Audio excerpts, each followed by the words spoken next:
Okay, well, thank you everyone for joining us today. Really appreciate the time. First off, I'm just extremely excited for this opportunity. I can't wait to get started.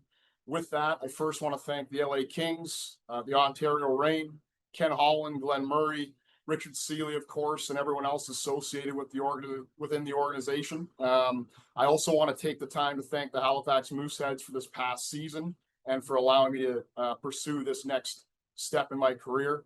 This really is an unbelievable opportunity for myself, and I don't take it lightly. My dream is ultimately to coach in the NHL, and this gets me one step closer to that dream. This is the perfect fit for me at this stage of my career. I feel like I've had some good time in the system with LA and Ontario and my time in Greenville, and really built a lot of good relationships that are still intact now with the current organization. And I have a level of comfort as a result of that. We have an incredible coaching staff, specifically, from Chris Height to Brad Schuler to Adam Brown to our video coach Ryan Dumoulin, and I just can't wait to get started with them. And I'm even more excited to help as many players as we can achieve their dream of playing and staying in the NHL, and just supporting Jim Hiller and the LA Kings in whatever capacity they need from us. As far as my own fundamental beliefs, I feel like I'm just really aligned with the organization, culture, structure, details, competitive nature. I feel like my coaching style really blends well to that. And I'm just super excited. And again, thanks for joining us here today. Thanks, Andrew. We'll open it up for questions. Please use the raised hand function.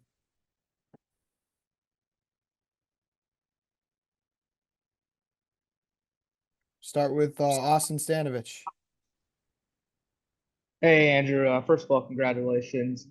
Coaching in the AHL kind of presents a unique challenge in that you have the responsibility to win and kind of put that first, but also responsibility to develop players and try and get them ready for the NHL if that call-up happens to the Kings.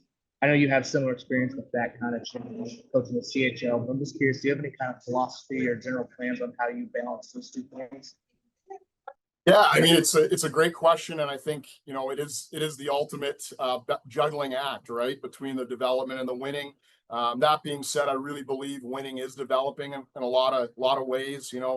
Starting with developing a competitive nature, clawing yourself out of tough situations, going on the road and having a big win.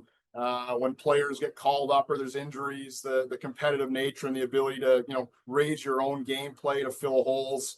Obviously there's going to be a plan from management, from the Kings on down, that we're going to really, be comprehensive, and, we're going to work together on and make sure, guys are getting the minutes they need to develop. Obviously our development staff is elite. We're going to have them very much a part of this throughout, of course. And, we have an unbelievable coaching staff. I can't speak enough about the four guys I already mentioned. I know they're going to just help tremendously with the development of these guys. So I feel really good about just an all-encompassing approach, and really, but continuing on what Sturmy did here these past 3 years. I think from a competitive standpoint, mixing in the winning along with the developing. Thank you. Next up, we have Andrew Knoll. Yeah, Andrew, welcome to the IE and congratulations. I wanted to ask you a little bit about your philosophy in development. I know, you get a young player, a lot of times they have strong suits. You're always trying to develop that well-rounded game to turn them into a pro. How do you balance maximizing a guy's, fortes and strengths, and then also trying to kind of create that B game and round them out? Like where would you say your emphasis lies most, and how do you balance those two things? Yeah, another great question. It's it's something I think this last year in Halifax really helped me a lot with. We had 5 16-year-olds. We had one of the youngest teams ever in the league history, and really pushing for wins, but at the same time developing players through practice, through individual skill development, through those extra reps. Ultimately, using our depth in games too, right? We can't just rely on the go-to guys and starve young players that are up and coming in minutes. There's going to be some growing pains at times, and I think patience is a real part of that as well. So there's a lot that goes into it. I think from a individual meeting communication standpoint is probably the start of it all. And right now in this summer here, when I'm able to reach out to the players and get a better feel for their needs, obviously talking to our management, our development staff on what they see in each player and what they want and where they see each guy's games going. It's really bringing everyone together on that and really a real cohesive approach to developing these guys on a daily basis. And in listening to Ken Holland's comments earlier this offseason, it seemed like the search took a little longer than anticipated. Can you just talk about your end of it? I mean, when did maybe the Kings reach out and you guys start discussing the opportunity, and a little bit as far as how things progressed toward ultimately signing on?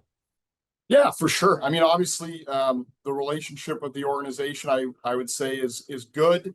I think the hire is hopefully proof of that. And I've really been involved with the organization now for the better part of 5 years, right? This last year I was away, but before that, just years of, dealing, with Rich Seeley, as far as the player management side, and then dealing with guys like Heider and Schulz and, obviously Marco Sturm on the player development side, when they send us guys down in Greenville, what we need to do to get better, where they see guys fitting in the lineup, when they send them back, what they need to do to improve. I think it really all starts there in building the relationship. As far as the exact interview process, I don't know if I should touch on that, but I think it was a seamless transition with really good communication on both sides. And I think, again, for me, it's the perfect fit. I feel really good about what we're going to do here going forward. Thank you. Thank you. Next up, we have John Hoven.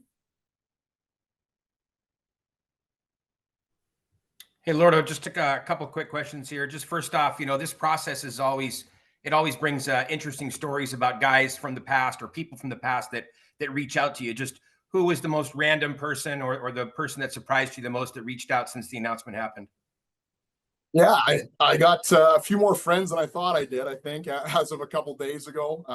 No, it's been the fun thing about, moving's obviously challenging. It brings some different things. It's going to be a quick 6 weeks here to get ready and get down there to you guys. But at the same time, anytime one of these moves happens, just reconnecting with people is incredible. And it goes all the way back to my Cardiff days. Obviously, a lot of staff and friends I made in Greenville, and then obviously, the Mooseheads here, the Halifax organization's been unbelievable for me. For me to only put 1 year in, I know it was a good year from a development standpoint, and I'm really proud of the work we did. But to leave so quickly, obviously.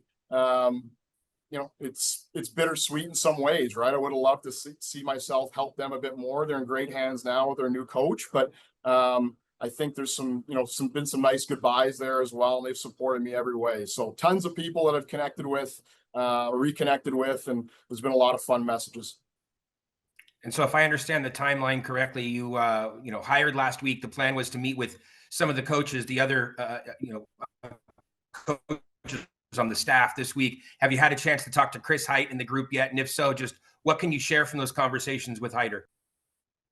Yeah, well, all of them. I mean, all four are incredible guys. Again, I've known the three of them for many years now, and Heider's fantastic. What a guy! What a coach! How fortunate am I to have get to work with him alongside him, and Schuler's the exact same way. I mean, he's got just an awesome mind for the game. He's got a little bit of a different personality than say myself, and same with Chris. I think we're all going to be really a nice cohesive unit and balance each other out. And then I think Brownie on the goalie side is fantastic too. He actually was our goalie coach in Greenville for 1 year.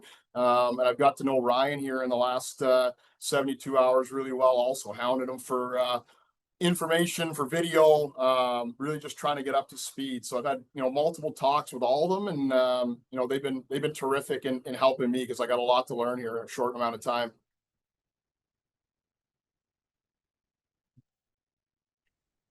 Next, we'll go to Zach Dooley. Hey, Andrew, congratulations and welcome back, to the organization. As you've been a coach, I'm wondering how you've seen maybe the communication process with players develop. Talking with coaches at times, it seems like players today might want communication from their coach in a different way than it used to be. Just wanted to kind of get your thoughts and your philosophy as it pertained to that. Yeah, I mean, it's obviously changed an extreme amount here, probably in a short amount of time as well.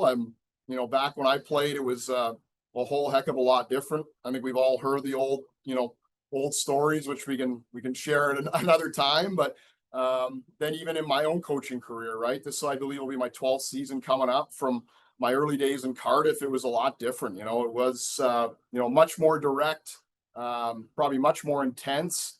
And I know even for myself, I've rounded out my coaching game or my style for sure. It's much more of a communicative, collaborative approach. I'd like to think, or I know our organization is going to be extremely flat with an open door policy. We're going to be meeting with guys every week, and I think the one-on-ones are critical to that. I'm sure there'll still be some intense moments, and I do really, my fundamentals are that you got to push players in some ways to get them outside their comfort zone and to improve them. But at the same time, it does have to be that collaborative approach. And I think that's the industry standard now. And that's certainly my standard as a coach as well. Appreciate that. And congrats again. Thank you. Go back to Austin Stanovich. Yeah, Andrew, in the past, especially in our Marco Sturm, the Kings organization kind of made a point of getting the reign to play in a similar style and structure as the NHL team. I'm just wondering if you've had conversations with maybe Ken Holland or Rich Seeley about that process, about maybe how you're going to have this reign team play strategically. I know you said you have a relationship with the organization already. You think they match your philosophy, but is there any more specifics you can share on how you expect this reign team to play?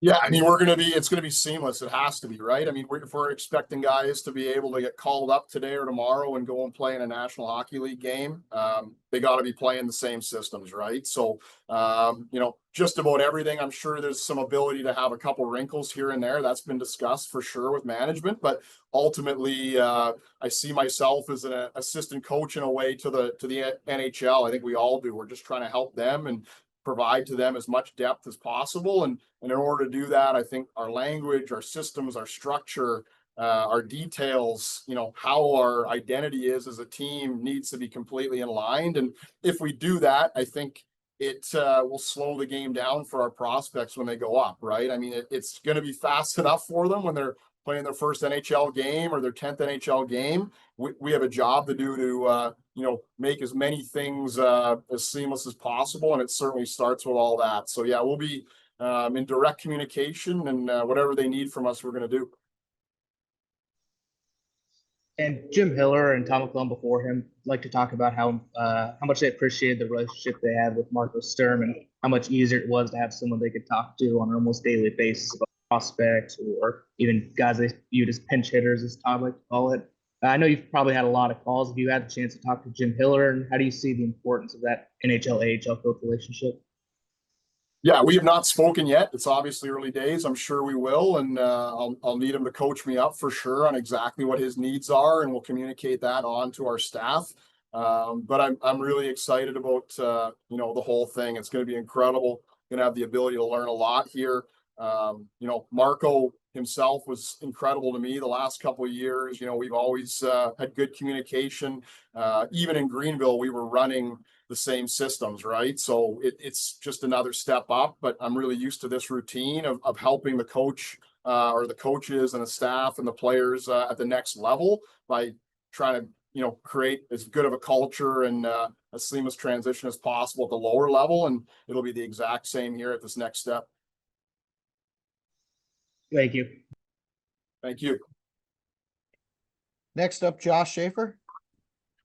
Hey, Lordo, congrats again. Obviously, you mentioned having been a part of this organization for a while, but also had the opportunity to come over in the summer and for rookie camp and the rookie face-off, things like that. How have those opportunities to have been on the ice with some of the players and prospects and this coaching staff specifically prepared you for this role? I think it's been incredible. I've alluded to it a few times the last couple of days with calls and whatnot, and it was invaluable. in the ECHL, you're just doing everything. It's you and an assistant coach, maybe a video coach, and you're just grinding. You're going a million miles a minute every day. And to get that opportunity of, 2, 3, 3.5 weeks each year at the start of the year, to learn, to grow, and really just be a fly on the wall. I literally had no responsibilities every time I came, and it was awesome in a way, because I just got to watch, Marco and Heider and all these different coaches operate. I got to see the NHL staff. I got to watch Anze Kopitar on the ice, all the way to Byfield when he was in his first year in the league, I believe it was. So been able to see and get a taste of all of it. I certainly have a lot more to learn here in a short amount of time, but I feel like I have a handle on the development process and what's ahead here the next couple months to get this thing rolling.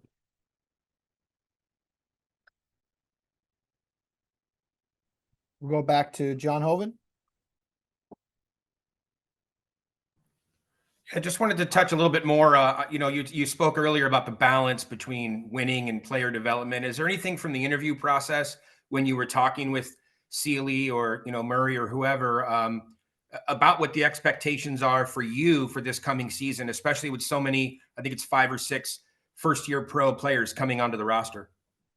Yeah, I mean, they got to get better every day. It's as plain and simple as that, right? And that's an organizational belief. That's certainly my belief, and we're going to push them to do that. And I'm sure they're going to push themselves as well. At the same time, we have to create that competitive, juice, that spirit within our locker room where guys are pushing each other. And I'm sure ice time will be dictated as a result of performance. Obviously, not to maybe an absolute degree early days. You got to give some guys some rope. You have to let them grow and learn from their own mistakes in the American Hockey League. But I think it's an all-encompassing approach, and I feel really in tune with it. And I think we've had some good communication on it so far.